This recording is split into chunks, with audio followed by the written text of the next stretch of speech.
We're good. I call this August work session to order. If you're joining from Mo, silence and pledge of allegiance.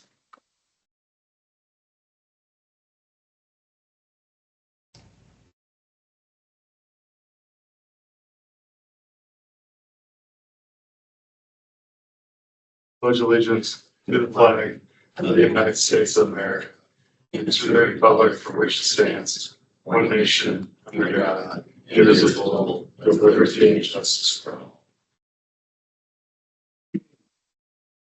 Citizens' comments? Any? Nope.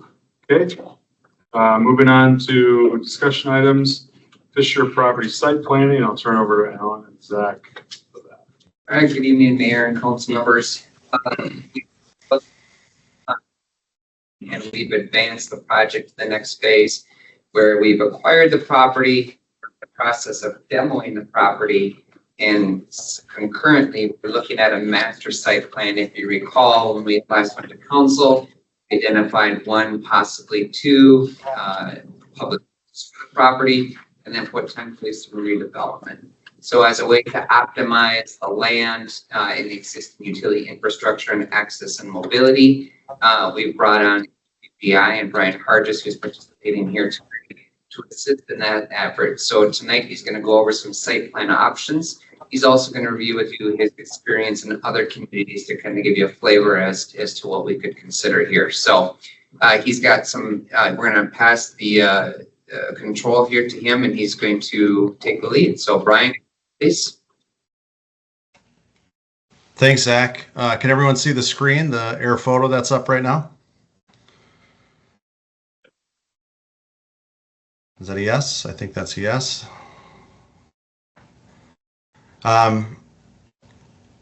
This is just for context. This is the parcel, the Fisher parcel that we're looking at in concert with the city-owned piece. That's the water tower that extends all the way along 179th Street here today. There are plans here for a fire station I'll get to in a second, but a lot of this starts with access and understanding that there'll be no allowed access off of 149th Street, and that potentially this access is most likely to get closed in the future. So very limited access from the south and from the east. So most of our access is coming from Dodd Boulevard, as you'll see in these concepts. Can everyone see the concepts? Zach, is that all right? Everyone see those? Chat, Good. Thumbs up. Yep. Okay, perfect. Well, let's start with these. There's really, there's two core concepts to look at here tonight. The second one has sort of versions within it, but the main one looks to take that remaining piece of property that you see back in here, the long skinny piece that's down along CASA 9 179th Street. But it's responding to the most current site plan for the new fire station in this location. And a lot of this is due to access and response time needs to that access out on Granby, then to get to 179th or CASA 9 and out. So this location worked really well for the fire station. They've sort of maximized the site that they could utilize here and then created an area here for a backage road or a connection road in between. So in this concept, we're looking at doing two things: creating this separate site here to the north that would be higher density housing. It could be market rate apartments, senior living, a variety of different things, but in that general form, kind of 4 stories over 1 level of underground parking, and then surface parking to support that. And then to the south and the remainder of the site, we are looking at creating that satellite water treatment facility. Rough order of magnitude on some of the square footages to date is about a 20,000 square foot building. A need for a clear well site of this size, roughly about 75 by 120. And then this area for the backwash basin. There's a need for a access drive and a small amount of parking to that. But the components that we studied with this, we're trying to create some intentional separation with no direct connection here from the public standpoint to this facility through here. So all access would come through the water tower site to that satellite facility in this location. And then the bulk of the remaining site could kind of be utilized as additional public works storage, more temporary laydown space, other things that be needed or necessitated for the public works facility and operations there. So This one looks at the first site, trying to develop what we see as pretty standard housing, residential housing, kind of around the back side of it. So I'll just go through all these, Zach, and then we'll take a pause. Does that sound okay?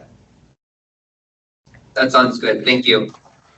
So as I said at the start of this, concept 2 has sort of versions, an ABC version within that, and they all are predicated on sort of minimizing the amount of site need for that water treatment facility here to the south. So again, the same elements are designed here for a 20,000 square foot building, the clear well need, the backwash basin, and circulation and access for all of those in that location. All that access would come through the water tower site, and we would create essentially 2 developable parcels on the remainder of the land back behind there. And what we've looked at with these various options are different land uses potentially that'd be better fits in those locations. So the first one looks at either owner occupied or a rental townhome product. That's more of a row house type look, or a combination of that and back-to-back housing in this location, then combined again with a similar sort of 4 levels of residential development over 1 level of underground parking, as well as site parking with that. And then the modifications that we show here for the others sort of play with that ability to toggle the need for additional public works storage space, or options for maybe a smaller depth parcel here to the north that could be more of a sort of commercial or maybe medical office type of space. But back to that point about access, these sites, if they wanted to lean commercial, are really going to be needing to be destination based, because the primary access would be off of Dodd, and that's out here at Cedar. That's a 3/4 intersection off of that location. So it's limited in its access. Doesn't mean it can prohibit commercial development there, but it really would need to be destination based in that location. So what you see here is the private roadway extension, as well as a shallower depth. We don't need as much depth if that's a residential, as a residential site would need. So if this is commercial, we're okay with a little shallower site. We even talked about the potential for a roadway connection there to the north. And then again, that idea of that 4/1, a non-connected site here. So 2 individual sites, about 2.3, 2.2 acres roughly for those development sites.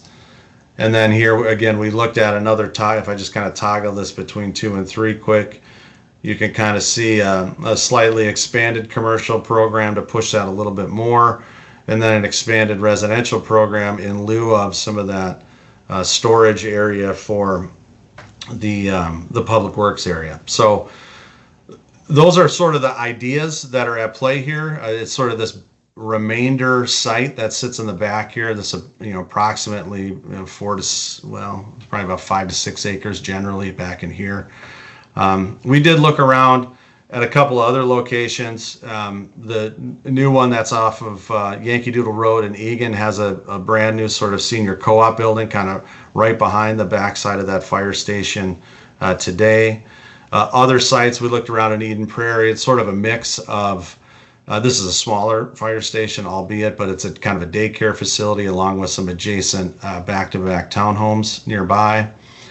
Burnsville, similar component here with that fire station, more townhome use, a little bit of commercial component, and then a residential piece nearby. And then Maple Grove, mix of apartments, smaller scale apartments, again, kind of by that adjacent to that fire station site. So it's not uncommon to have residential adjacent to a fire station site in that location, especially where we're really lacking some access, I think, from the outside end. So I'll stop there and maybe entertain any questions from council and staff. Zach or Alan, if I missed anything, let me know if we should touch base on anything else.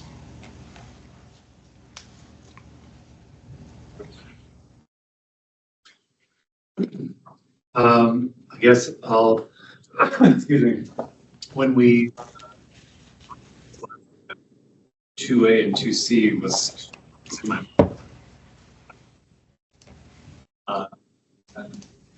basically maximizing as much redevelopment space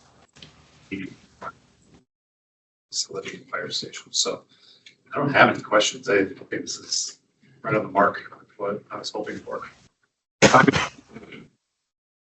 For me, the biggest thing is that some of these do eliminate that public works storage that continues to be a conversation. So I'd rather not have one of those projects just as we're trying to figure that out. So there are a few that were commercial, but then smaller residential that maintain that. Yeah, I think that one makes sense. But at the end of the day, we don't really have to decide until it's marketed and someone proposes something, right? It's just. Yeah, I mean, we're just trying to get a good idea from the council. Do you want any commercial in there? I think, Brian talked a lot about the access and the disability. It's listed as commercial / office. I have a hard time thinking this would be a fast food restaurant or anything that's any sort of visibility. It's going to be your office, maybe some destination commercial, but maybe your doctor's office, maybe an office condo type project. Yeah, I mean, to me, it's just very similar to the 40, right, where you have Midwest ENT and whatever. And then you got, I don't know if that's what we want to try to strive for, to try to, if we can market it that way. I'd like to have the balance of the site because, it just helps with the overall site. But yeah, we could use our fifth Taco Bell. Notice that at least one person who had a conversation with staff about a concept for a commercial kind of destination, the event center in there. I mean, I would love for that to have a portion of commercial. I don't know where that conversation went. Maybe they're the only ones. But so if it's possible, I think that'd be ideal to keep some of that commercial. The public works storage, is that a building or it's just it's outdoor with like covered stores? It's not even that. Paul can talk more. Yeah, Paul, We just have a need. So we, it's basically outdoor storage, so like water main break material, other material that we need to stockpile temporarily on site for different projects and whatnot, shop around or for reuse, those type of things. We lost about 2 acres of land down that public works that we're trying to recoup right now. Okay. Right now, for those water main break spoils, we're really to like Kendrick gravel pit right now, so they're allowing us to get in there. So, but that's only temporary, obviously. So we're just trying to find a home for that type of use in the future. Got it. Temporary snow storage as well. Yeah. The whole Staging area. Yeah. Got it. Okay. So something really nice to look at. Out Yeah. there. Yeah, it's good. The trees on the north. Okay. All right. That's what I immediately thought of when I thought of storage right there. And what we might have visible to the apartment, any residential facility there. I guess it depends on screening, but I don't know. I mean, maybe I'm completely off base, but considering those other two apartments on the other side of Cedar just continue to not happen. I just don't see this happening this couple years in general. Well, and I don't think we anticipate marketing it until the fire station is completed. Got it. It's going to be sometime in 27. So we would probably our recommendation would be to sit on it until the fire station is done. Okay. All that's going to be there. And then at that point, we're selling the water treatment facility as well. So we have a better idea of what we're dealing with at that time, then market it accordingly. Unless somebody came to us and blew it away with an offer. Yeah. Okay. From a short-term standpoint, we'll be done with demolishing plans. Then in 2026, when we start construction of the fire station, we'd probably incorporate some mass grading to try to get some economies of scale and balance.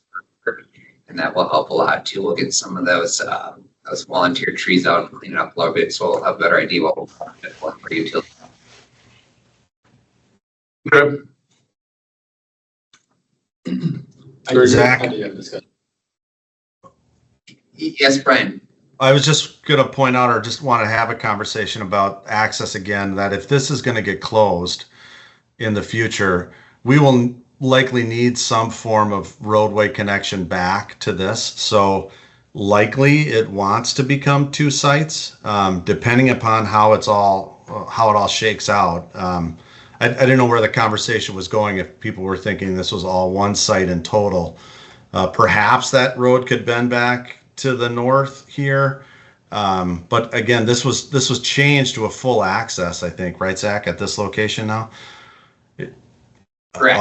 Off of Dodd. So it's one of the factors I think that would happen in the marketplace and talking to potential developments. Either the need for this connection back out or not, depending upon what that user would want to be. Yeah, so that right in, right out that Brian just referenced, when that corner developed, it used to be CVS, it's Dollar Tree. Part of the development contract for that money allowed the access to go in on the condition of too many accidents at that location that right in, right out closes completely. There hasn't been any accidents, but as far as I understand, You'll notice that it's not your typical right turn lane. It's it's just a right right in the shoulder. So that's kind of a thing that's lingering out there a little bit for that access point. We won't know that until the county feels the need to close it. Got it. Okay. I did speak with Bernal today, and he endorsed much of the same things you were saying. All right. Yeah, we'll see what happens. Okay, do we want to go right into the water treatment expansion then? Sure. Because we're talking about this, right? We are. Yeah. Yeah, thanks, Diane. We decided it'd be a good time to talk about it. Yeah. Thanks, Brian. Thanks, everyone.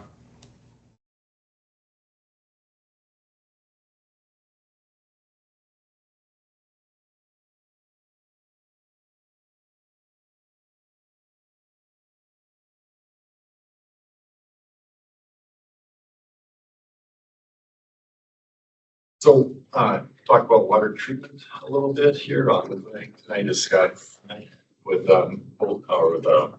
Black and Beach, they helped us, draft a study, water treatment expansion. Let's see here. So, just a little background here, before we further do it. So back in 2022, so we did the water treatment plant expansion study, to try to keep pace with the growth of the community. So that study looked at three options there.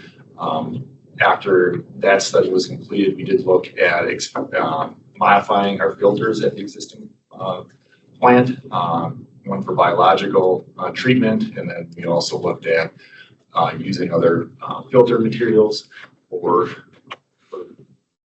treatment for the iron and manganese, which is in our water.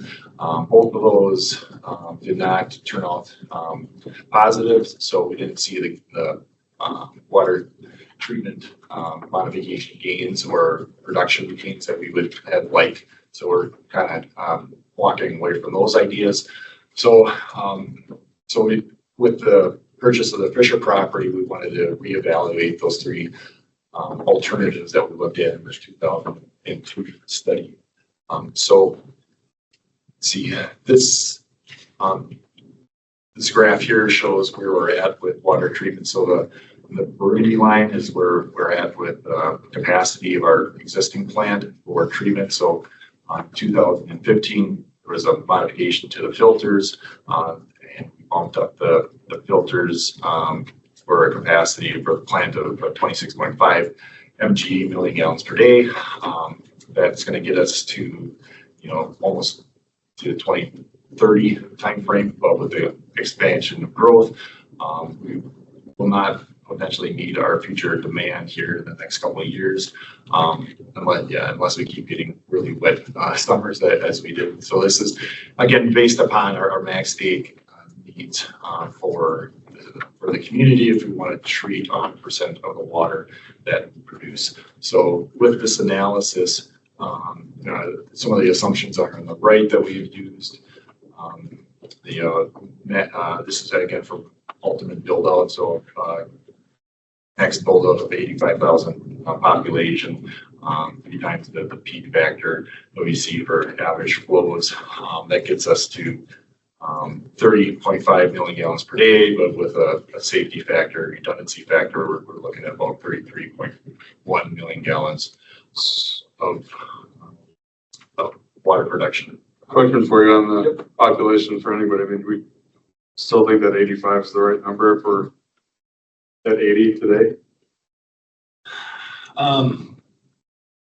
Is what we're still basing everything on. I mean, density wise, we'll review it again during the comp plan. Okay.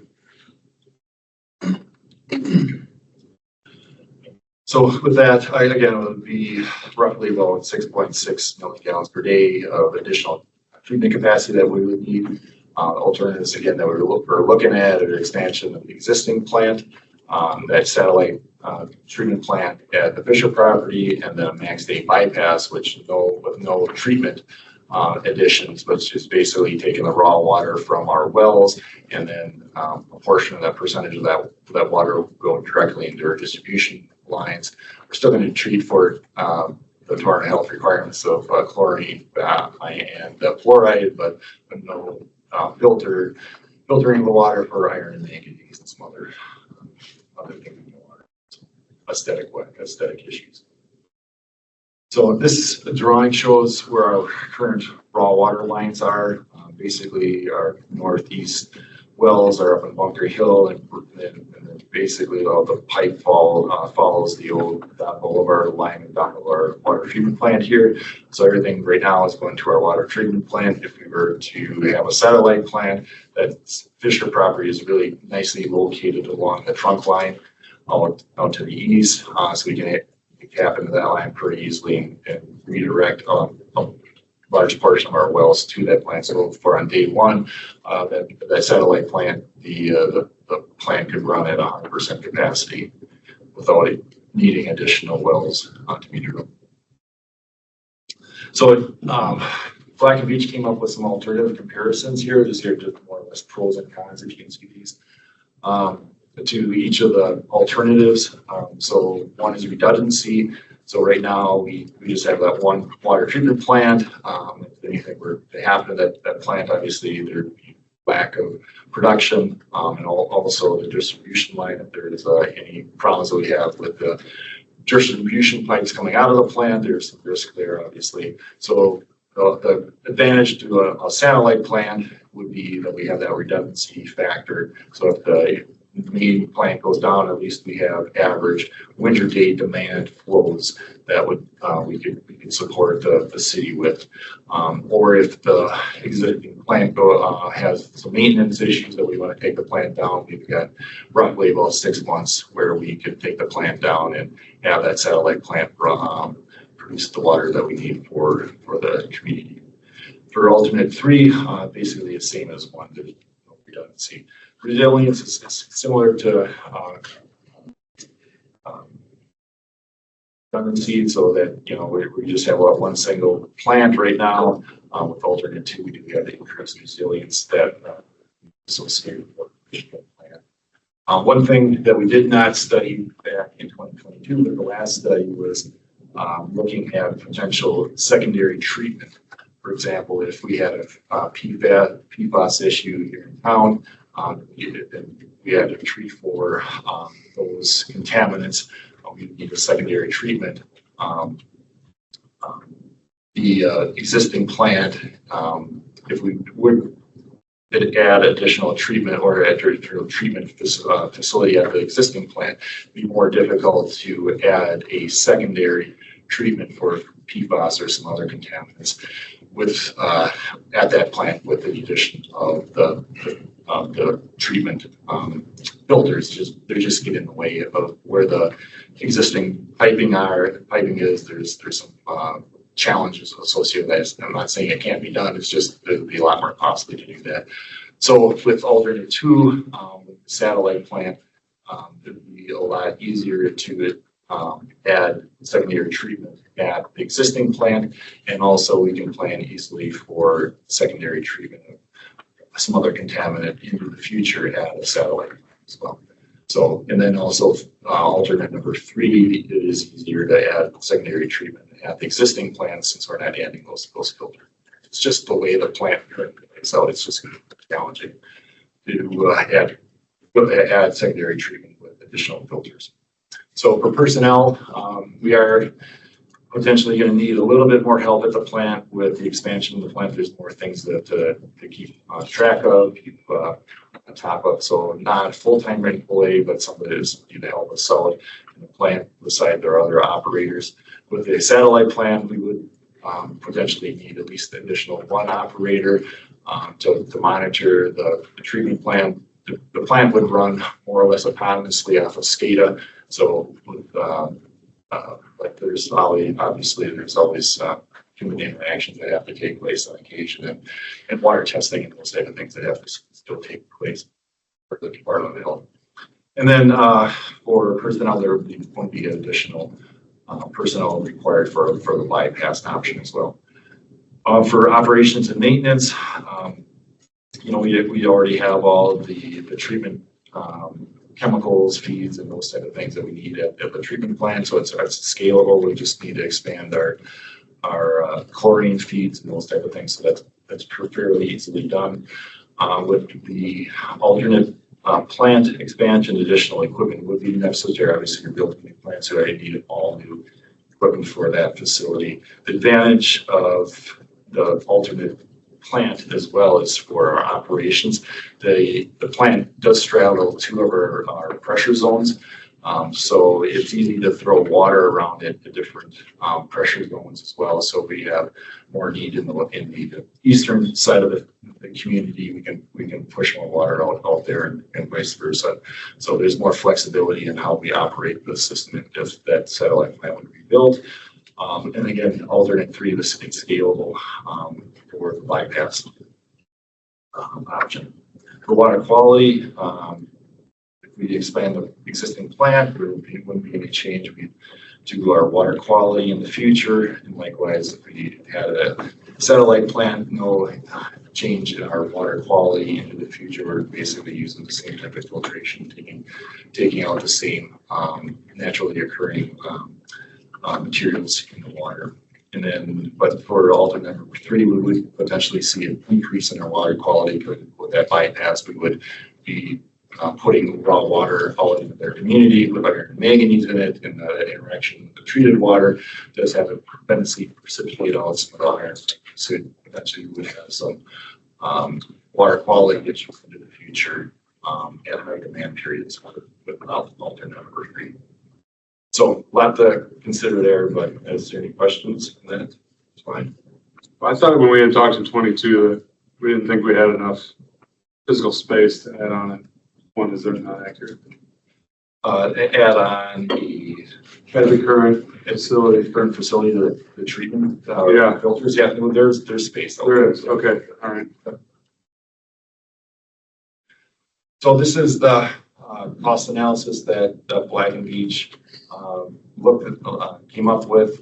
They calculated. So we did also talk to a contractor who builds water treatment plant facilities as well to get an idea from them on our cost and just kind of touch base with them. So with the alternate one expansion, adding the additional treatment in existing facility, the general costs are shown here with 25% contingencies and engineering, legal, administration, those type of costs as add-ons. So we're looking at about $26 million for that option.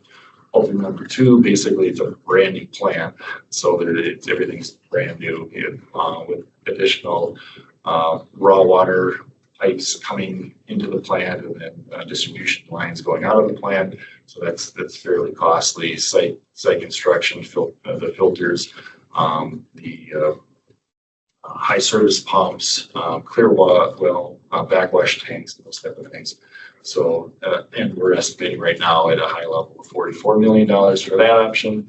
And then alternate number 3 is the bypass option. Well, where we get no treatment, but again, we have to, just to meet max day demands, added in additional pumps, motors, storage, new clear well, new backwash expansion as well. So that price tag comes in at right around $17 million for that option. So with that, that's high level of what the study has shown. whatever, option the council would like us to look at, we still have to do a rate study, see how that fits into the future, future funds and property funds. The plant, the capacity, mentioned the population piece, but does that also factor in potential industrial uses? Well, it does for our comp plan right now, so it doesn't go above and beyond, say if we got a data center that comes in, we don't, there isn't any additional capacity that we've added in for that at this time. So that can be scalable. We can look at doing more treatment or at least setting aside for more of that in the future, or at least plan for something like that if something would come in. But right now it's basically per the comp plan.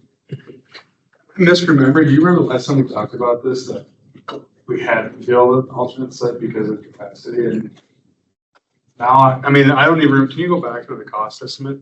I don't even remember that being an option. So I'm just like, We always have, now it seems way more sense to just expand one. I mean, I get the redundancy thing, but we had both options in the last one because it was based upon the option. It included the filter,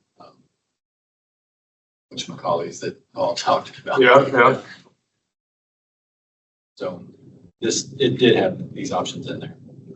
Yeah, it just seems hard to justify building a second site even with the redundancy at such a significant cost. I don't, well, I thought before that it was like a no brainer, but now I'm misremembering, I guess. And all of these options are assuming that they bring us to the same max capacity. Correct. 33.1 million gallons per day. The other thing that I keep thinking about is that at the time that we first looked at this, it looked like the upward trend of use was going to be steeper than it is right now. And granted, there's still a risk because that throughout the summer year, right, there's risk there, but there are ways to mitigate that too. How our policy to allow even days and structure the tiers for water usage, I think, has helped, but also technology, how people are programming their systems has helped as well. So it just doesn't seem like we're going to reach that need as fast as we thought we were going to in 22, and even looking at the last 3 years. Yeah, the last 2 years specifically, I mean, it's been really wet lately. And to your point, I think, with like a water smart technology and people, at actually being able to check their water uses on their app and their phone, I think that's been really helpful for our water usage to at least level that out. So, but we do see, a lot of growth in the future. We don't know what industrial, facilities potentially come in or high demand users. So it's kind of a little bit of a, I guess, a game there. But So what's kind of our timeline on decisions? Is it just kind of a marker in the ground today, or?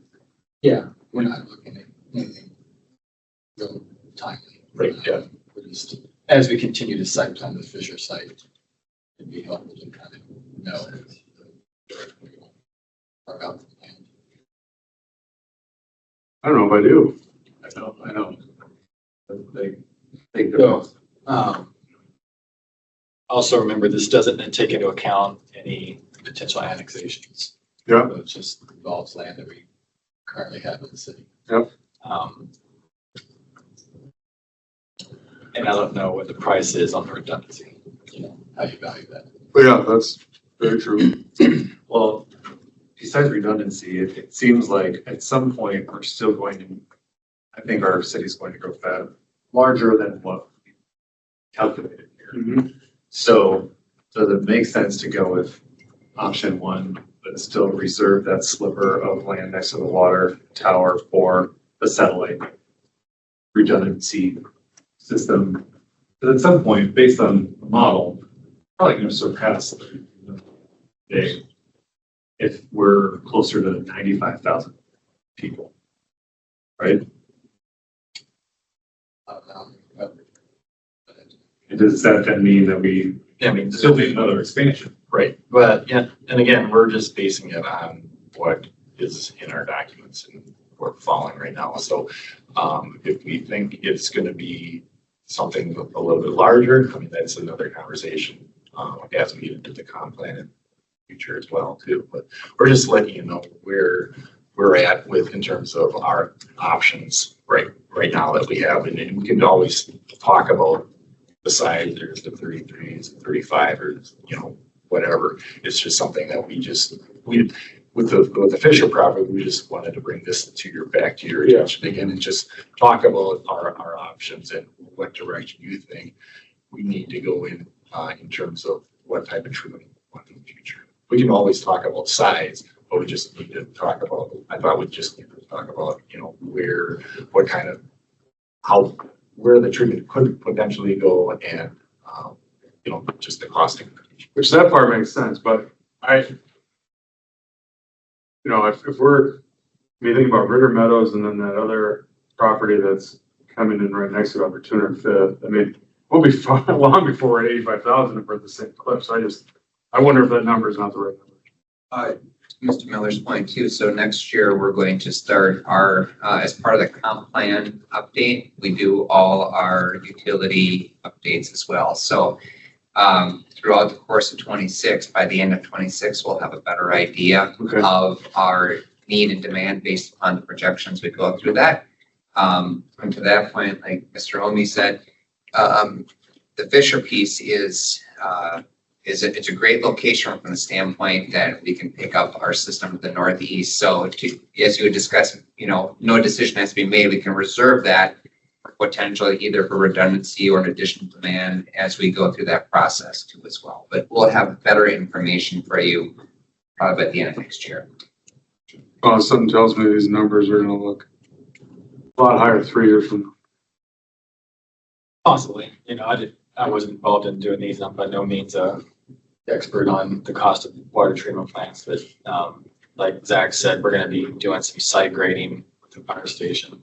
Yeah. I don't know, like site work on here, if that was good or not. So, and I always just cringe at the, $7 million for engineering, legal, and admin.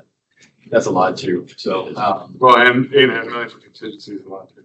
Great. So this is at a high level. Yeah, I get We it. haven't gone Yeah. preliminary design or anything like that. So we had went back and forth on what are the percentages we should throw in here right now. So But I don't think any of us would advocate of not doing some sort of treatment. No one's mixing water. I know, I mean, I think 3 is not, that's not enough for me. Not interested in, Does state just let you do that? yeah, so iron manganese, it's not a contaminant that is regulated for an aesthetic issue. It's just, your water's going to get a little bit rusty and your sink bowl might get a little bit stained. Rusty sidewalks, low side. So that's the issue. It's nothing, it's not health related. It's just more of an aesthetic issue. so I can't remember the number off the top of our head. I don't even know if we know it all yet, but we do have some PFAS settlement money coming in too. And I've always thought that we could probably use some of that for, that could go on either one of those sites. So. when we're talking about capacity, what's the difference between having a capacity of 30 million versus 35 million? I mean, it's just a tank that's a little bigger. Yeah, maybe you If you're talking about an existing plant, yes, everything would just get a little bit larger. So the filters would get a little bit larger, maybe an extra pump. The clear wall might get a little larger. It's fairly incremental. I think it's, 15 to 20%. So we're not talking about having more tanks, it's just the size of the tank. I mean, with an expansion, I know we need a new tank, but in terms of capacity of that tank, it's just the size. Correct. The redundancy question is our setup pretty typical with regards to not having a redundancy, just having one plant? Yeah, I mean, just look at the plants in the Dakota County. Apple Valley doesn't have a satellite plant. Most of them. I would say a lot depends on how the planning of the city. For example, may take Lakeville as an example. In the 1990s, the city say, hey, look, we want a water plant. We have this sufficient for a city. So you have one plant. Eden Prairie similar, but then other facilities, Savage kind of built a couple, Bridgeville built a couple. So I think it Jazz built a couple. Yeah, so it depends on kind of where they started back, several decades ago about how this kind of water treatment and philosophy.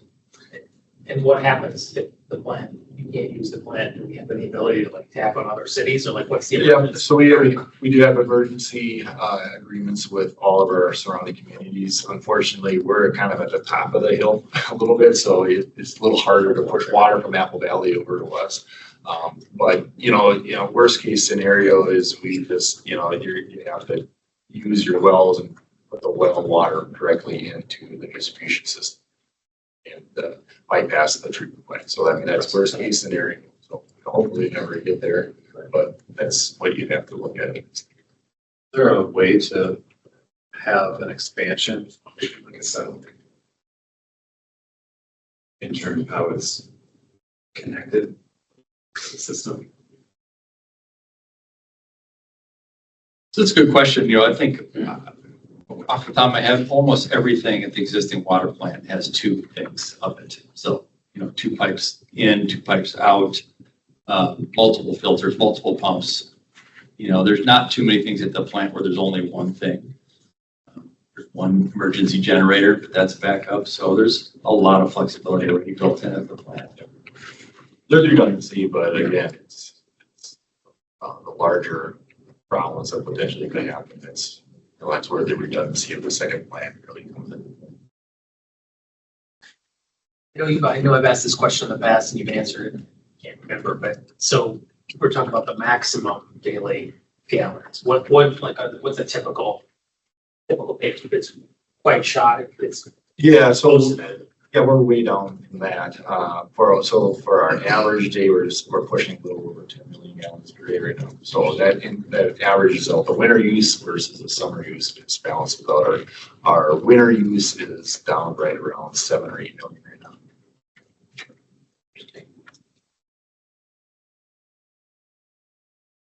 So a lot of capacity just for Right, just for that. and that summer demand. Yeah, that's unfortunate.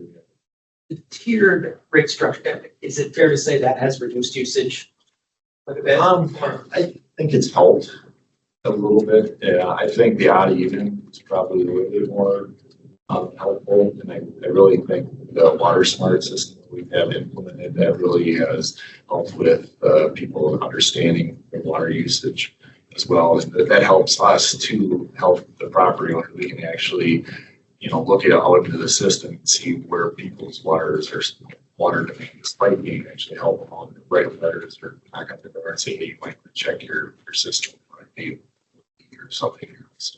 So I think that's helped a lot. Appreciate the update. All right, let's move on to the budget and property tax levy.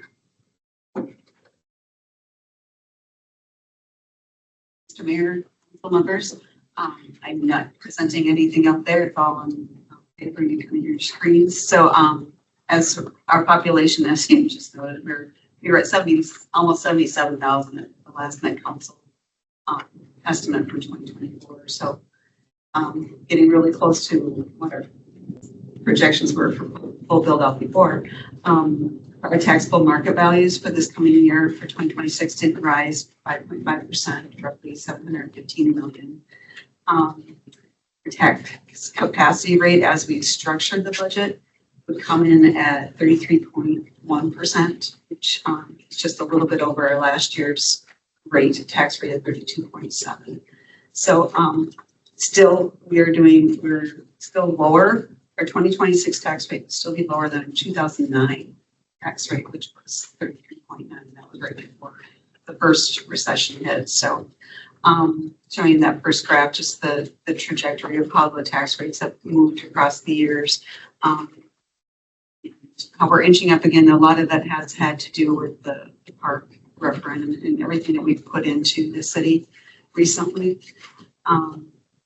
As we're looking at the property tax levy increase from the 2025 levy, it's a 7% increase. The general fund is 3% of that increase. And the other big portion of it is the building fund, $1 million levy into the building fund.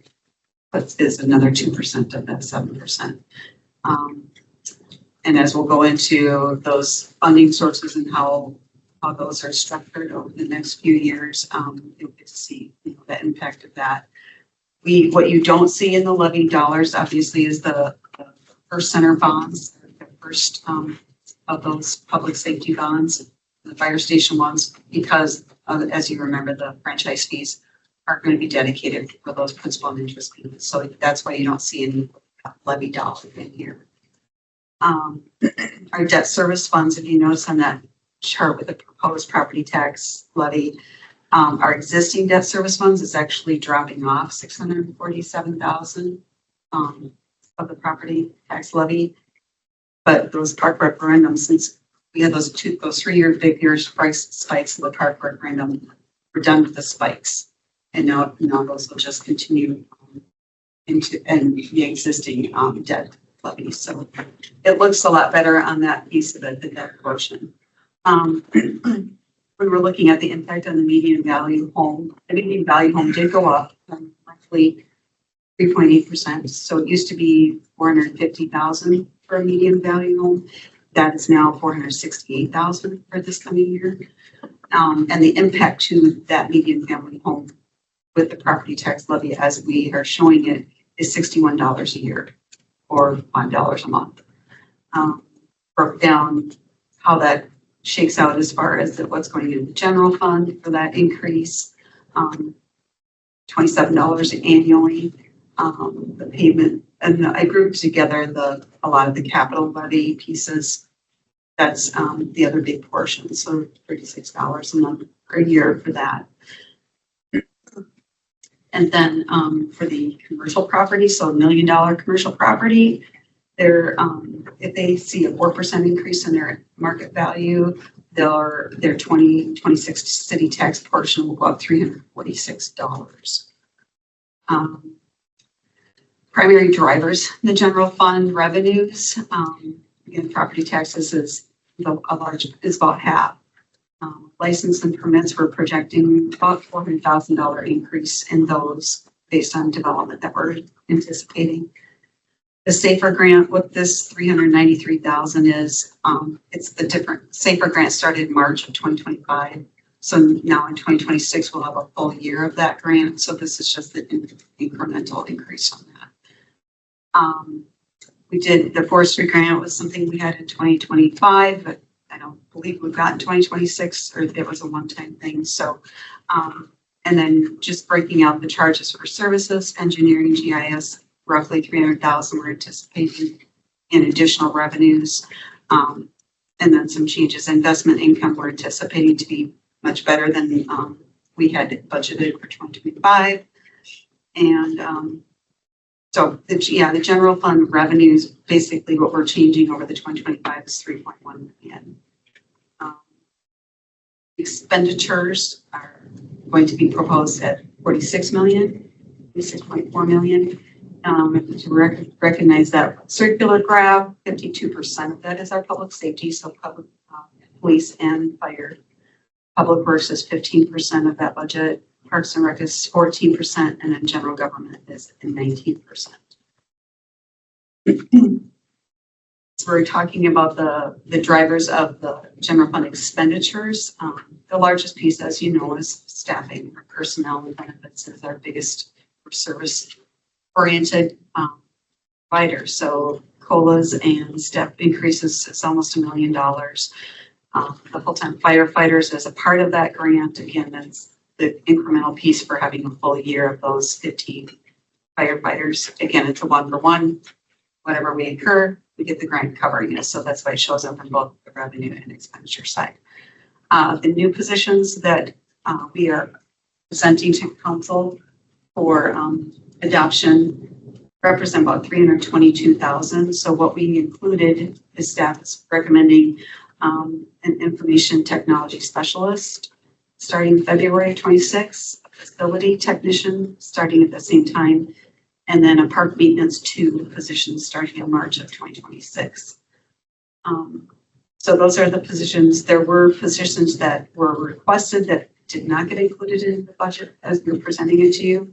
And that was IT analyst, 3 police officers, 3 fire battalion chiefs, and a park maintenance 1 and a second park maintenance 2 position. One of the other just for the park maintenance too. What are they looking over? What is their, you know? They mainly, they do things that don't require CDL. So they're driving the trash trucks, they're some light mowing, just regular lighter maintenance.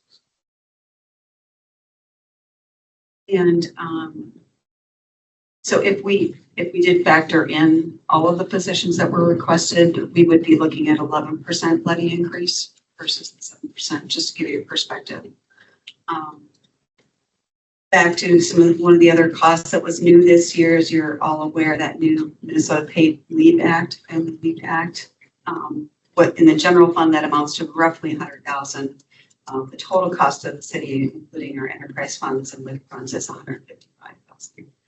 So just one of those things that we get to do. Another requirement. We did, and what we've built into the general fund, as we were talking last year, if you remember, we were trying to build up a safety net or a designated fund balance. So when the SAFER grant doesn't get renewed, we don't have a cliff happen. So what we're incorporating into the general fund is a designated fund balance of $600,000 this first year. Next year, we'll do another designation of $600,000. So we'll build up to 1.2 million, 1.8 million at the end of 2027. So we're not, when the SAFER grant funding goes away, we're not going to see a huge jump in our levy. So that was the purpose of structuring it that way. We did have, as we're looking at the 2025 adopted budget preliminary year-end 2025 estimates, you'll see that 1.85 million transfers out. That was the public safety aid that we got in 2023. Initially, we did part of it to the equipment fund, and then we put this 1.8 in the general fund. So we decided, what would be best served with this, and that was put toward the land purchase of the Fire Station 5, one of the funding sources. So that is a budget amendment that you'll see adoption. The council did approve it through that whole funding source scenario for that land purchase, but that was a piece of it. And as the fund balance, as we're looking at that, we are planning to use the fund balance reserves for the one-time costs. And as Zach mentioned, we have the community development 2050 comp plan update. In 2026, we'll be doing that, and as well as the engineering, the comp plan traffic study is another piece of that. So those two together is 175,000 we'll use fund balance instead of spiking the levy for those two one-time purchases.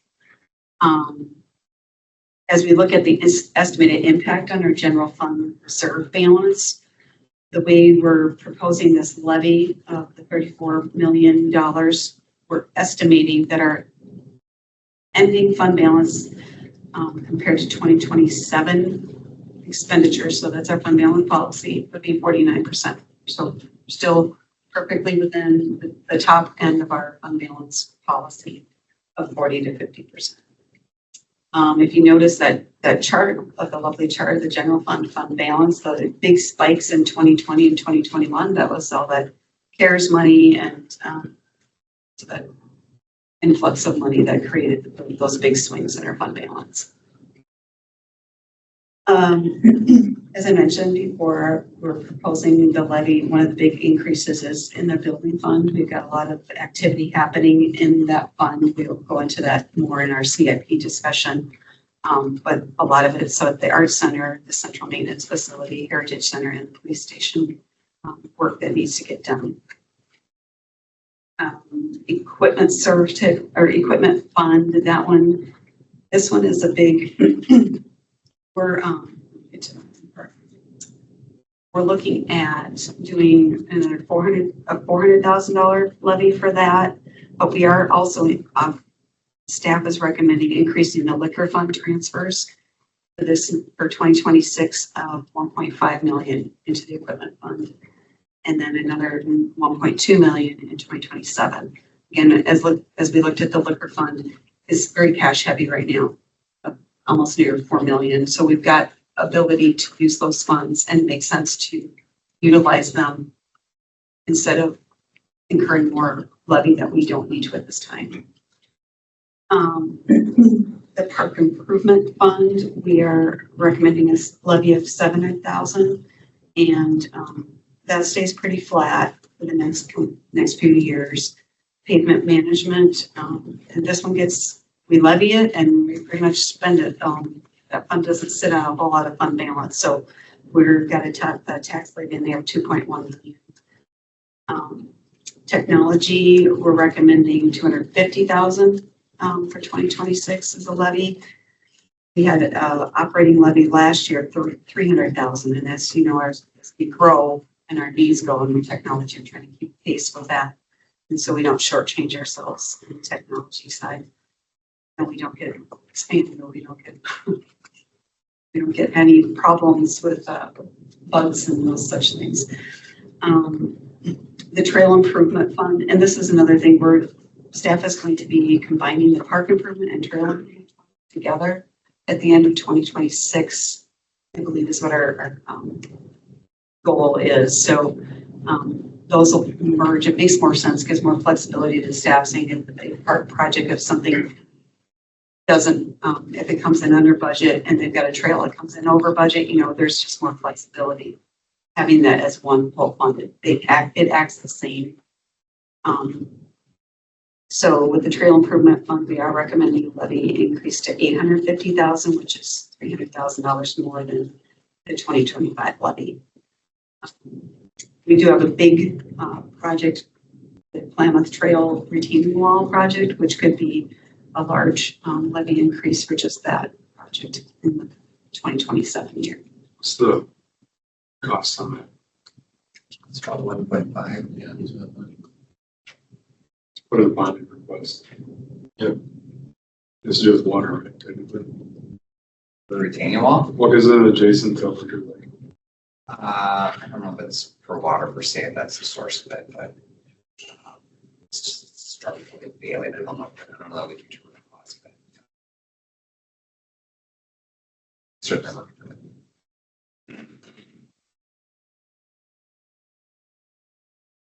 So as we're looking at our projected future tax levies, we do have a big spike, and as we look at those kind of things on trail, 2027 is a big spike in our future tax levy projected, again 14%, and then it drops down to 4% in 2028 and 2% following year. So if we're able to spread these projects out more, if that's a possibility, we could avoid that spike.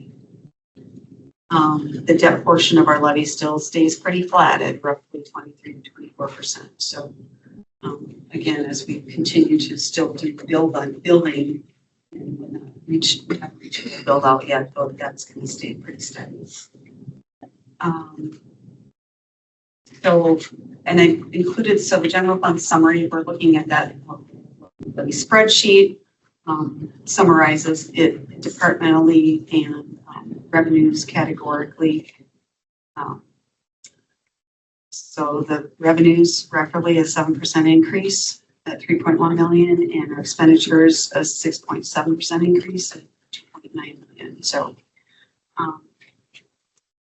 again, if you're looking at the bottom of that, the restricted fund balance for at the end of 2025, that's 775,000, 600,000 is for the fire.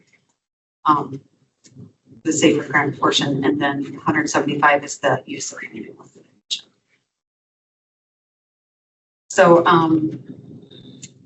if you want to look at the next piece, the sources and uses of funds detail, that gives you a perspective of how those funds are performing and the fund balances within each of them.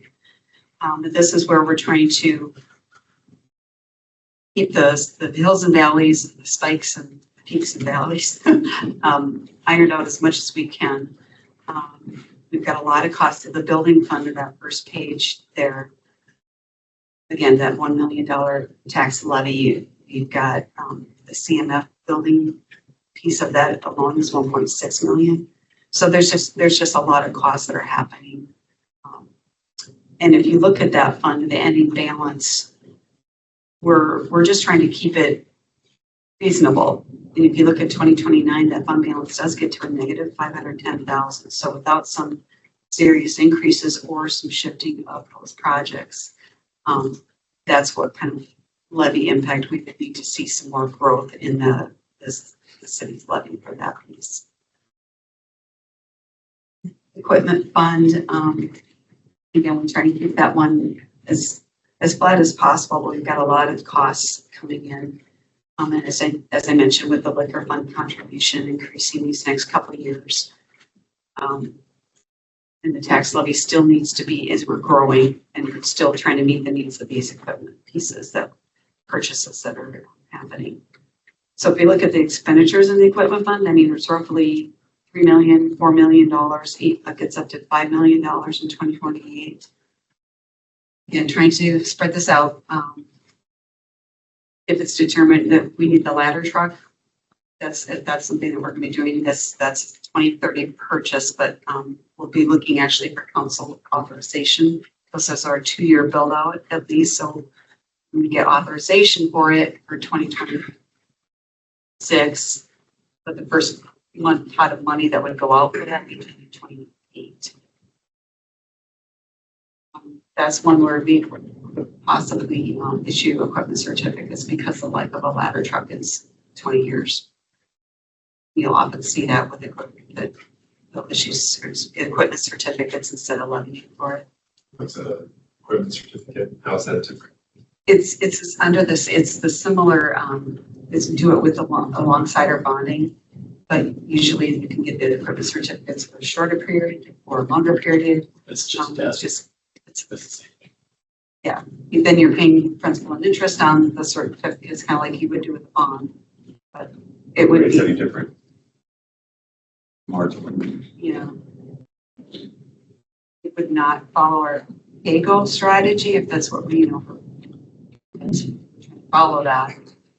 That's where we would say, we'll levy what we need because ladder truck's going to get purchased, boom, in this time period. People here at the city at that time are going to be sharing in that cost. Julie's kind of wrapping this up. There was just a couple things I wanted to note. I know the memo shows a pretty big spike in the tax levy for next year. I guarantee you, if you went back to all of our budget memos at this meeting for the past 10 years, it always shows a pretty big spike for next year. We always mitigate that. So that's a worst case scenario. Just do that. You'll also notice kind of in the beginning, some of the big increases were in the levy on the communications fund. Some of that is due to we're getting fewer and fewer franchise dollars from cable as more people cut the cord. And we can't get that on the internet. It's only on true cable. And so that's something we've been monitoring for a couple of years. And so that's what we're going to continue to do and fund our communications efforts that we have. We're going to continue to put tax dollars in there or find other sources for that. And then on the equipment side as well, or the building side as well, those are just some big expenditures that are coming up that we have not historically been levying for to this tune. It does show the negative in a year or two out that Julie highlighted again. That doesn't concern me too much. I think he makes decisions between now and then. A lot of our projects throughout the year just come in a little bit lower, and so we've got a little bit more of a fund balance by the end of the year. So, all in all, as I talk to my colleagues and others around the county, the 7% is one of the lowest ones that cities are proposing right now. It's still high, I get that, but as we look at others, it's pretty low compared to some others. You talk a little bit how you're just explain me how we're easing into this, the firefighters post safer grant. Talk about I know we're spreading that out, but can you talk about how it'll be over the next couple of years and what it'll hit when it's gone, basically. So by holding on to or designating the portion of our general fund balance, like we said, 600,000 each year. So we're holding on to general fund balance, setting aside in 2026, 2027, 2025, 26, and 2027. So 600 in each of those years. So we have this pot of money that's been sitting there and we're not touching it. So then when the safe current goes away, we've got 1.8 million available to fund those 15 firefighters for that next year. And then, so we're then just spending it. So being able, and they wouldn't cost us $1.8 million, but being able to spread that money then for the years when the safer grant's gone, say in 2029, 30, that the funding source is there, it'll help feather out the levy increase that we have to add. We get to decide every year, we're gonna use 400 this year, 700 the other year. There's no strings on when we. No, it's. Yes. We'll just be able to draw down on it. Okay. Yeah, all right. Good. Did that help? Yep, yeah. I didn't understand the 600. Now I understand. I thought we were. Councilor, questions?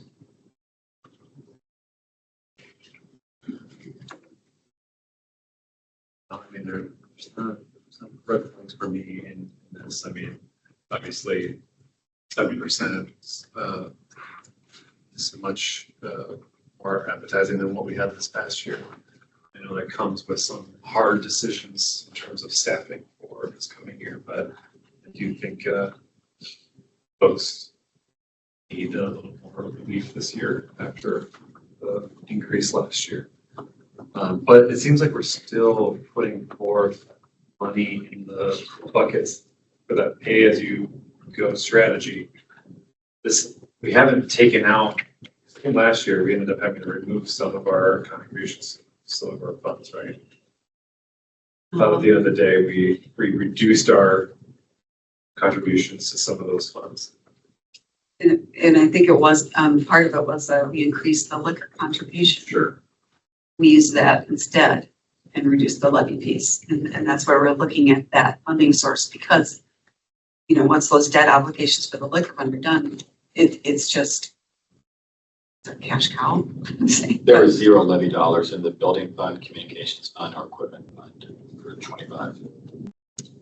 And that's what I was thinking. I knew we had decided, we made a decision to not do that, but we've been working towards this strategy of keeping a more sustainable funding model. So I appreciate everything that's in here. So If you look at those 3 levies alone, that accounts for about 3.4% of the 7%.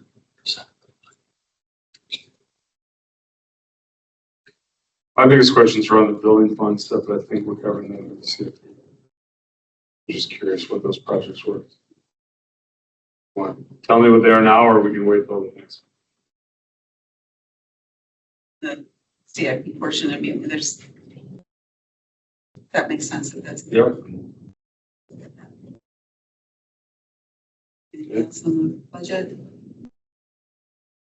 No, I'll just say what Doug always said. It'd be really nice if you came in a little bit under what you proposed. We usually do. I know. Somebody find some more money under a rug somewhere. That's right. All right, so. So real quick, so the plan is to bring this to your council meeting next week. Okay. For approval. Tuesday night, does it work? Yep. Is there a public hearing? No, Then this is what we'll drive. it'll be regular business. I mean, it won't be consent. Yeah, got it. This is what will go into what goes onto the property tax statements that are mailed out. Okay. CIP, this is, again, a large report. So I'm going to just hit some high points on it and we can talk to those points like you asked in we do have the county joint projects also that come into play with this. And I'm just going to hit on in the memo portion, we've got in 2027, the 210th Street and County Road 50 at 1.3 million. That's the advance from the county. And then the Interstate 25 and County Road 50 interchange, the county's advance is almost 3.8 million. So those are just the estimated advances with Scott County, and I know there's discussions about as far as timing and how the county would like cities to do certain projects so that when that interchange happens at 50, it's not all happening at the same time. I think was the goal, point. Yeah, so Commissioner Holberg's here. Commissioner Holberg, did you want to talk anything from your perspective on transportation stuff now, or you want us to go through it, or Well, did you want to just share? I know, because it's a lot. yeah, That's why I'm here tonight. yeah, And maybe we just go through the presentation and then if there's any questions, okay, nothing, we have a sort of plan, but there's a lot of unknowns, with some really big projects coming that we're gonna have, epic disruptions to how Yeah. people in Lakeville get around and the front end of planning and talking that we do, hopefully will mitigate some of the challenges a couple of years from now.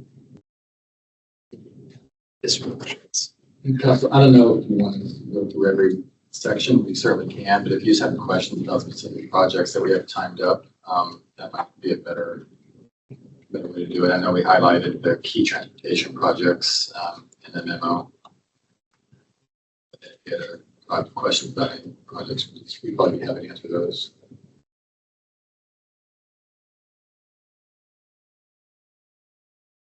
I have a question. The street improvement fund, I know it keeps increasing and is it considered a capital project, street maintenance, pavement management?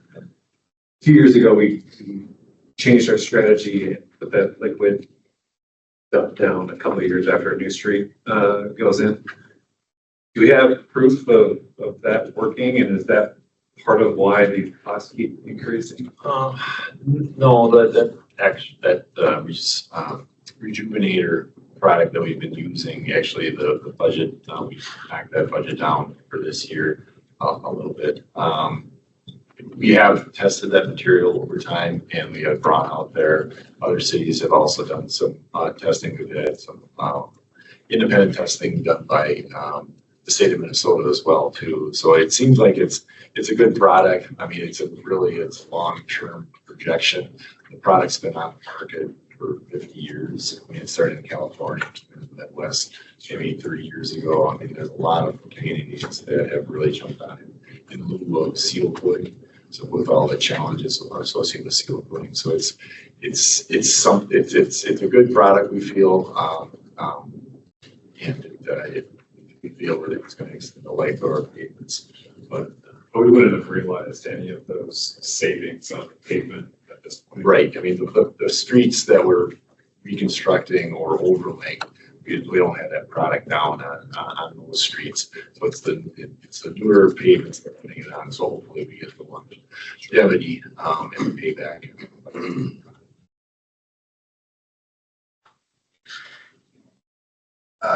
Mayor and company, if I can do I can focus on transportation just briefly and then we can move to the building fund.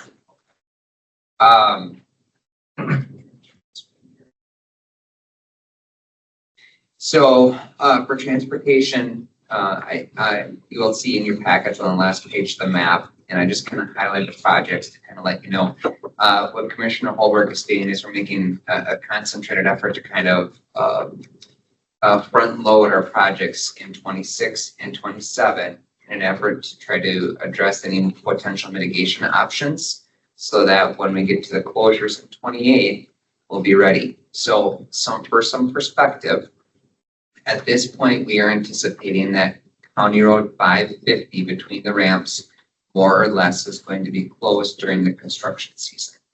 The reason for that is MnDOT has developed some pretty strict guidelines where they don't want to have regular through traffic traveling underneath bridge construction, which is, anything that could fall down potentially do that. We would still open up the highway then for winter, we call it winter suspension, but for winter operations. So that would be seasonal closure, but during that, we would anticipate some other improvements.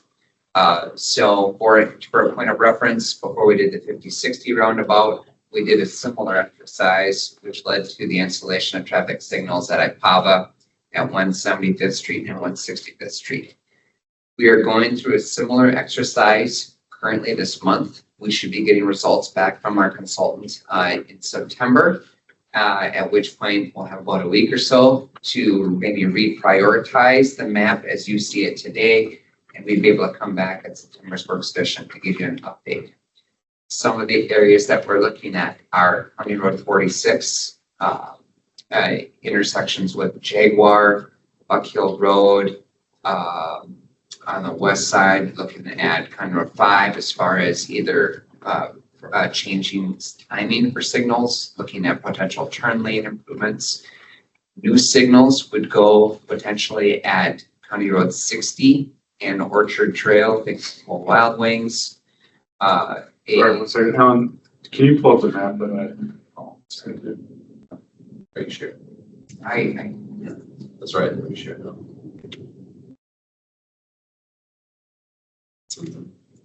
Yep, that's the one. No, Yep. it's a different one.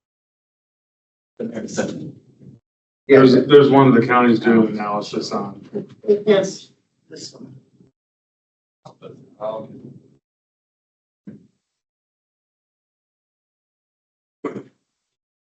So you'll see, zoom in there now, but what we've tried to flag on those locations are existing signals, full access intersections. For example, you'll see kind of the top center of your screen, Jaguar and 165th is what we would call a side street stop control. That may warrant a four-way stop. So we're looking at mitigation options would be installation of new traffic signals, installation of turn lanes, installation of all-way stops, potentially widening roads or shoulders for additional temporary paving. Also could look for programming of traffic signals. And we also want to make sure we take a concerted effort to look at routes, alternate routes for our pedestrians that are multiple users as well. So signals that we're looking at potentially advancing for 26 and 27 would be one at County Road 60 there and Orchard, which was the Buffalo Wild Wings. We're looking at the impacts as far west as Judicial Road. That one is tentatively programmed for 2030, but we'll see the impacts with the traffic analysis. You'll see that the intersection of 50 and 60 is circled. The county is in the process of completing an analysis with the consultant, and they're going to speak for me if I misspeak. They're making a concerted effort to make some mitigated improvements yet this year. Those would maybe be considered low-hanging fruit, so it would be pavement markings, maybe some signage, things of that nature, nothing geometrics. But the point would be to get those, and they've studied tons of roundabouts. We're trying to figure out what it is that's kind of creating the issues there. So we want to be able to get those in yet this year so that we can evaluate them over the fall, the winter, and the spring to see if larger, higher hanging fruit is warranted and that we can implement those things in advance of a closure in 28.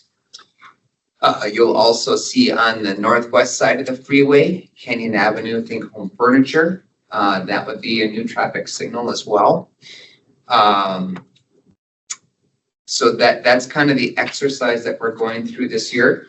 I'm sorry, yeah, this month. In the past, we've had great collaboration and partnership with our county friends. Again, there was cost sharing that led to those temporary permanent signals along Ipava. We did the roundabout. But so the projects that you see on your map, we've kind of identified, short of anything new that comes out of this mitigation exercise. This next month, we're going to look at really trying to advance those so that those that we can get in place in 26 and 27 are done, so that we're trying to prepare ourselves for. Miss anything at that high level?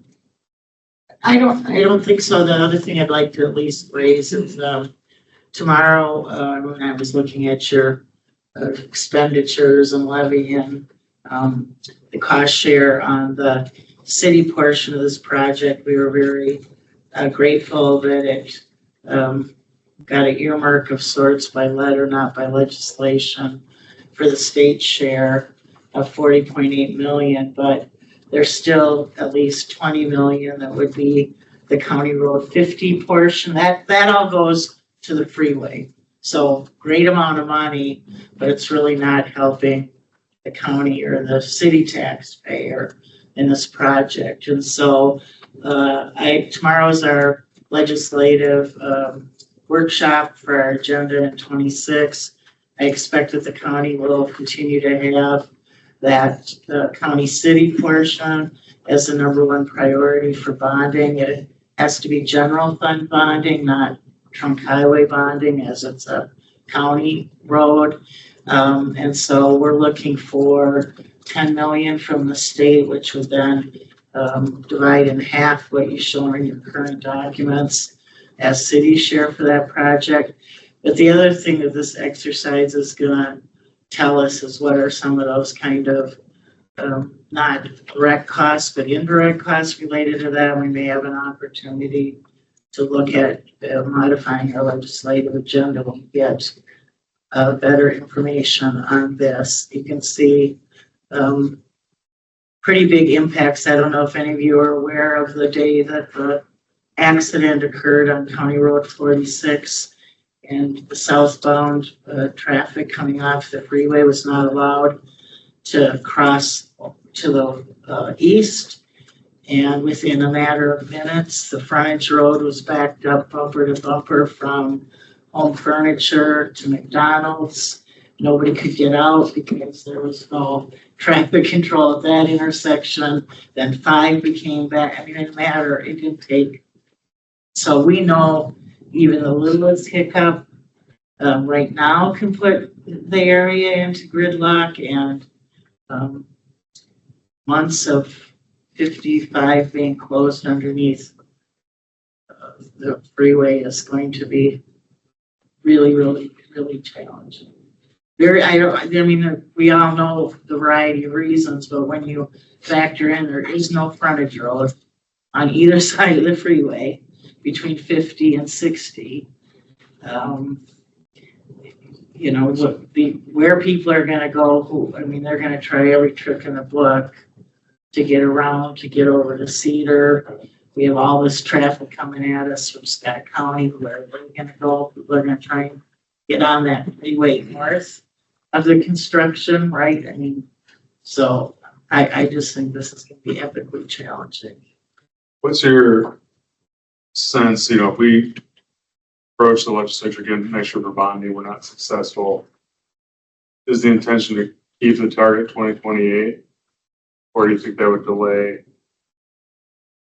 I mean, you all know this. Every year you delay a project with inflation, it just keeps getting more and more expensive. And we know that the safety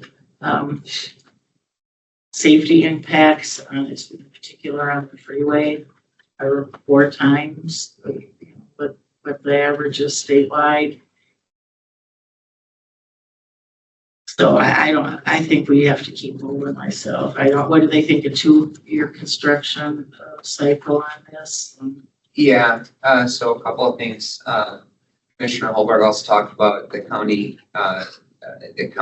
needs on the County Road 5.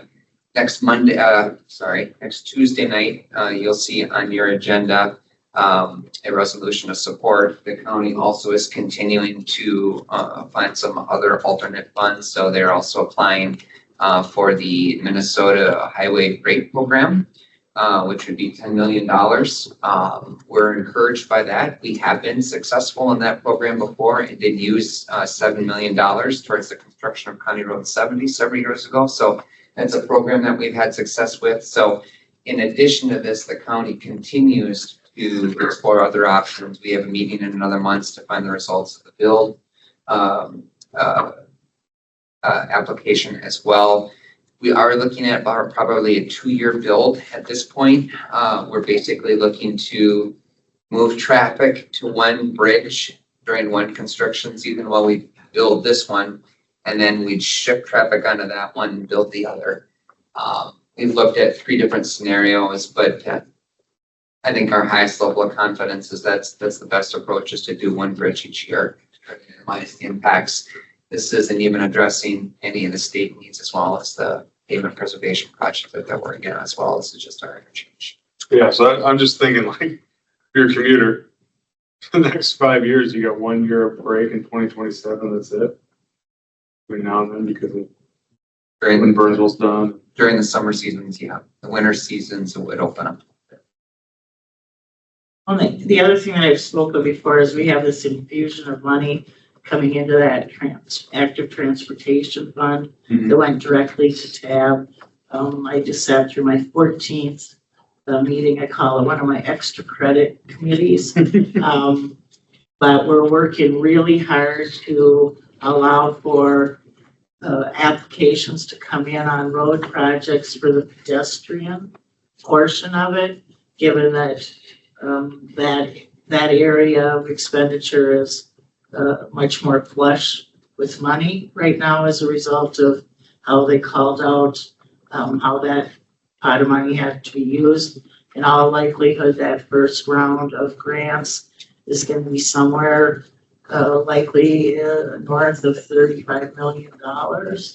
So that would be another funding pot. And if you look at the current pedestrian conditions, the cracked sidewalk under one side of the bridge and really weird pedestrian crossing places, and the improvements that this project will have for pedestrian. Well, like the will be refuge and all that. huge. So again, there's some opportunities to keep working that amount of money down, and the county's policy is that all external funds go in first before we do the cost share with the city. So every dime that we get for the project benefits both county and city taxpayers. I know the other thing they're looking at is up by Quick Trip Starbucks, that left-hand turn on the northbound. You know, that one will likely, what they're looking at is turn that into double lefts instead of single. Think now stacking almost every morning. That frontage road is stacked up down around the corner, if you will. So, And on top of that, we saw some development in the north medical facility. So, and then just if I make the roundabout, minimal improvements this year. Zach, I don't know if you all know this, but he's my star witness for what's new in roundabouts, given he's serving on a statewide committee about roundabouts. But I've been pushing to look at dedicated right-hand turn lanes. This intersection by a country mile is the highest crash intersection in the whole county road system by, like, it's not even close, number 2. And so, and then that is, of course, going to inform, they're looking at eventually a roundabout at Dodd and 50. And so hopefully we can learn and get this one to reduce some of the crashes. I mean, the good thing is the crashes are minor, unlike other intersections, but there's a lot of them. Thank you. any other projects that of question that you want to talk about? Other than that, it's a lot of our payment management.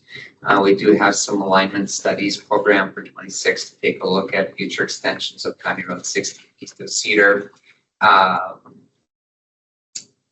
The rail facility is still programmed for construction next year. So everything is on target. There's a lot going on. And then we're going to take a look at 27 as well. Park projects, we have our partnership with the county extending Lake Marion Greenway and the North Creek Greenways. And then I'll let you talk about the facilities, but anything on the utility, a park and recreation or transportation? The study area doesn't really include 70, but I imagine there's quite a bit of truck traffic that's going to use other means to get onto 35 during this time. I mean, where are we at with what we're going to do with Cash Lake next to the water tower and improving the on-ramp No changes as of today. We still continue to work with that developer on some options. But nothing significantly different than other last conversations.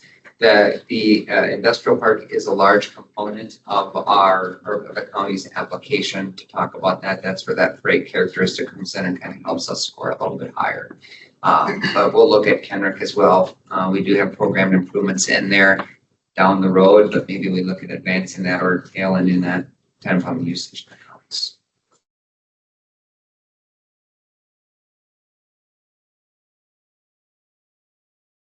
Any other questions?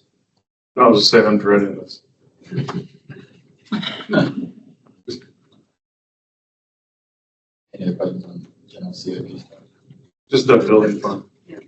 Okay, so if you go to page 22 in your packet on the CIP, at the very bottom of that is where the facility breakdown starts. So we've got, what you get there in a second, 185,000 for the art center. Big chunk is the 1.6 million, like I mentioned at the CMF. 1 million of that is the design, I believe, for the expansion. We just no, we didn't go over that one tonight. But then we've got a cooling unit at CMF for 420,000, and then MAU replacements, 100,000. That's the main part of that CMF. What page are you on again? That's at the bottom of page 22. It's 40 in the, That's what I said, on the PDF. on the PDF it's 40, but on the documents 22. Okay. Yep.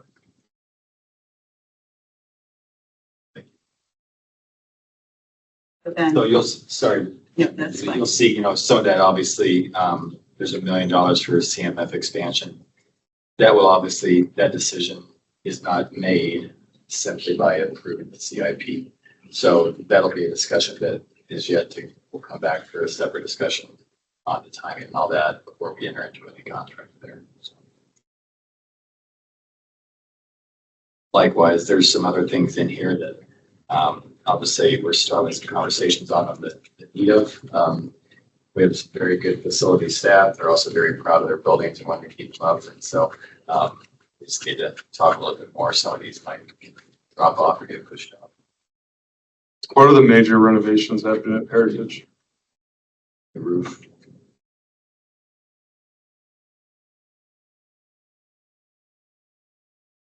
And yeah, if you look down just a little bit further, the next page, a lot of the fire station, the first center construction finishing, but then the 4.4 million water treatment facility, 4 million of that is design element expansion. So that'll change. So that will change. But I think, Mayor, the basis of your question was how much of the tax levy increase. So a lot of these aren't tax levy impacted. So a lot of the building fund, a lot of these projects are funded through other. So majority of the, what I call the building fund, general fund contract is things that police, Heritage Center, and Public Works. Basically, garage doors, roofs, and heating and cooling units. This is kind of an aside, but there seem to be new formats to some of these documents. All new. And I like them. I like the sources and uses document, and I like how this is set up too, because it just helps me really understand the whole picture from each building standpoint, as well as funds. I mean, so I really like what you've done with that. Well, that's all thanks to the software planning. So we were getting away from all our spreadsheets and our Word documents and using this great software that I think almost every city in the state uses. But it's been great. We like it too.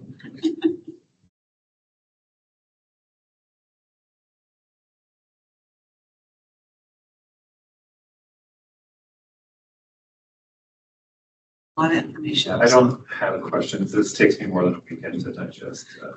So I be going through this more as we go through the process. Yep. Okay.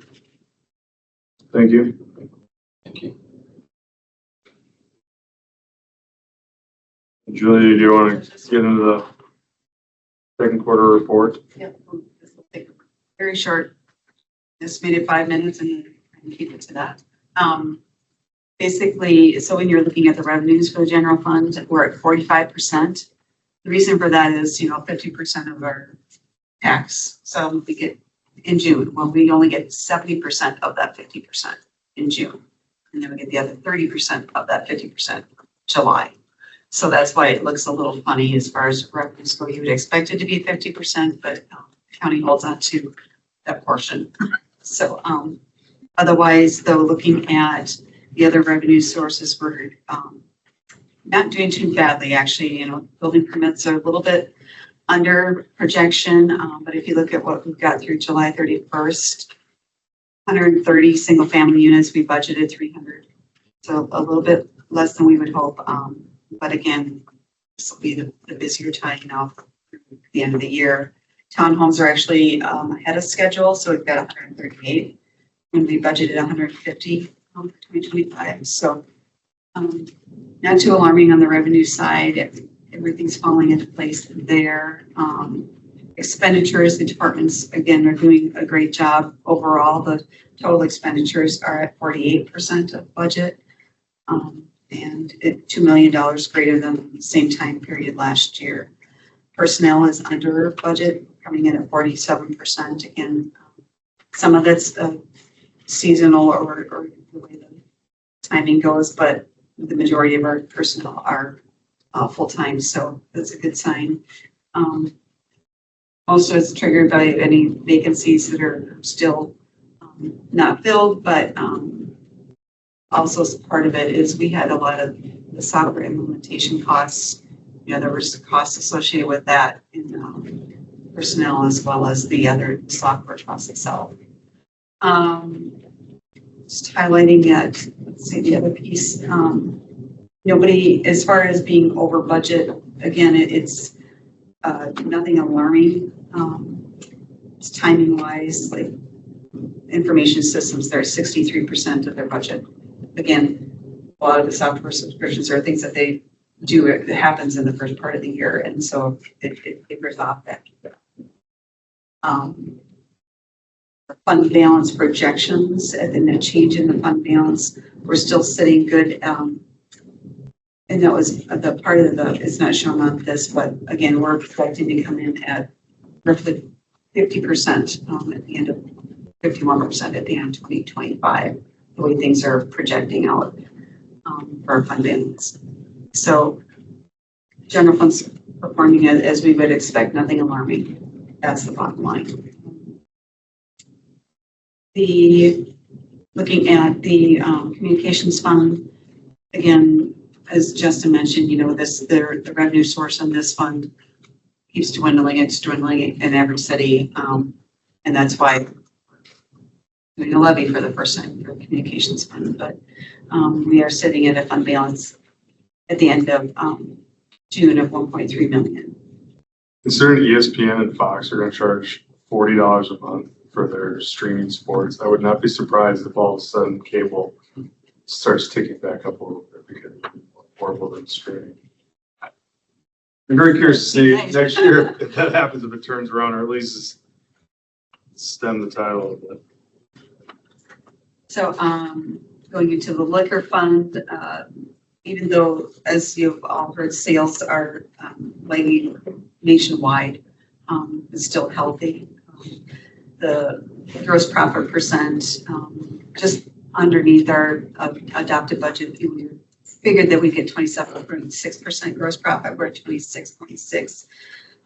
But a wonderful note with the liquor fund is THC sales are much higher than we projected. Good or bad, but that was a surprising thing to see that it's already surpassed what we budgeted at the halfway mark. We're already over. The weekly updates with store sales, does that include THC sales? Yes. So nothing outstanding or special with the liquor fund. Again, so you look at personnel services, they're 40% budget. So they're doing really well as far as management of the time and all that. Water operations, in case we've got their wet spring and summer that we've had. So operating revenues are a bit, lower than you would hope at 32% of budget. But again, operating expenses are 38%. So it's in line with what you would expect when there's less water being used. And a net position in the water fund, it's in line with where we would hope that it is. So sanitary sewer fund, that one, actually the revenues are at 59% of budget, which is good. So that one is doing well, and expenditures are in like 43% of budget. So again, that one is holding strong. And streetlight operation, 52% of budget for revenues, which is good. Expenditures a little higher at 59%, but that's some streetlight replacements that took place. We're a little bit above what we budgeted. So, but again, that fund can handle it. Going back to the water fund, that should mean a stable or flat rates for next year, right? For water. For 2026, we'll be going over that. We're working on that right now. Just starting to work on it. We go over that budget with you in October and the rate setting. So It just seems like a positive place to be where you're under budget for operating and you're over revenue. So we're also planning on some big costs coming up, and that's the piece that'll drive some of the rates, as we anticipate those things. Environmental resources fund is doing well. Revenues 54% of budget, and the expenditures way under at 26% of budget. So, too alarming there. In strong position again as well. Any questions on any of those?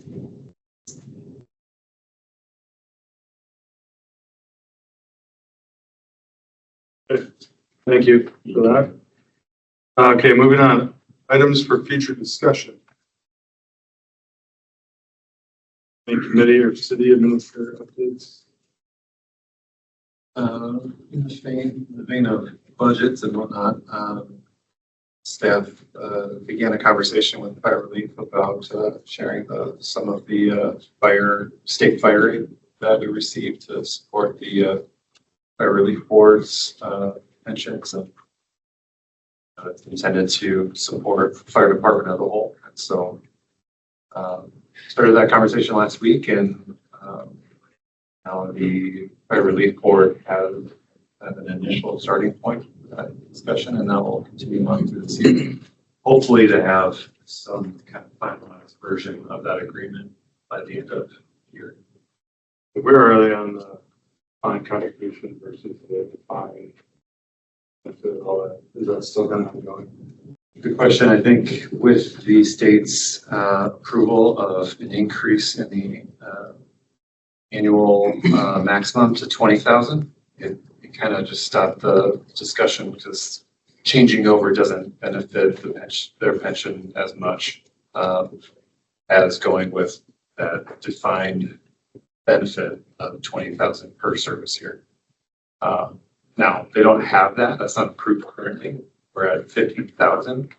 But I think as part of the sharing of the state aid, that's going to be part of the discussion. You know, how do we phase in those that sharing, but also how do we have a 3-year plan? For example, we're increasing their allotment to, ultimately their goal is to get to that 20. Sure. Good. Any others? Okay, then I'll take a motion to adjourn. Your second? All those in favor say aye. Aye. We're adjourned. Thank you, everybody.